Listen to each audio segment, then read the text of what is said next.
আজকে আমি আপনাদের জন্য দারুণ একটি ভিডিও নিয়ে আসলাম। আজকের ভিডিওতে আমি আপনাদের ফিডার অ্যাকাউন্ট খোলা শেখাবো, তাও আবার সঠিক নিয়মে। এরকম একটি ভিডিও শেষে টিপস দিব, যেটা ফলো করলে কোনো দিনই ফিডার অ্যাপ্লিকেশন হ্যাক হবে না, মানে ফিডার আইডি হ্যাক হবে না। চলুন তাহলে কথা না বাড়িয়ে আজকের মূল্যবান ভিডিওটা শুরু করা যাক। আপনারা প্লে স্টোর থেকে ফিডার অ্যাপ্লিকেশন আপডেট করবেন বা ইনস্টল করবেন। ইনস্টল করার আগে কিছু সেটিংস করতে হবে। আপনারা আপনাদের মোবাইলের সেটিংস অপশন ওপেন করবেন। সেটিংস অপশন আসার পর এখানে গুগল অপশন দেখতে পাচ্ছেন, এখানে আসবেন। আসার পর এখানে অল সার্ভিসেস লেখা আছে, এখানে আসবেন।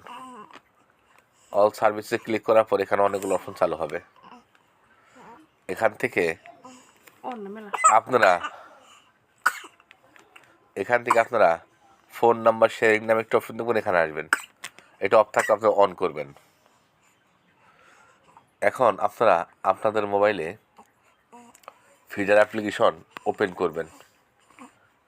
ফিডার অ্যাপ্লিকেশন ওপেন করার পর এরকম অপশন চালু হবে।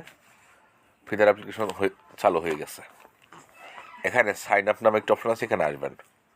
আসার পর যে নাম দিয়ে ফিডার অ্যাপ্লিকেশন মানে ফিডার আইডি খুলতে আসেন সে নাম দিয়ে দিবেন।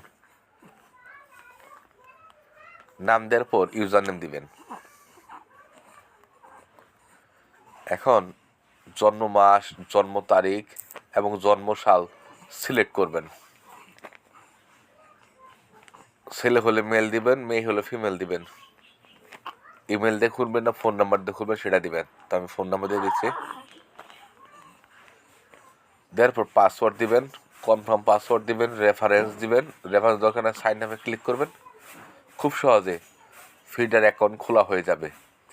তারপরে আপনার প্রোফাইল পিকচার, কভার ফটো, সমস্ত প্রকার ডকুমেন্ট যেগুলো বাকি থাকে দিয়ে দিবেন। আশা করি ভিডিও দেখে খুব সহজে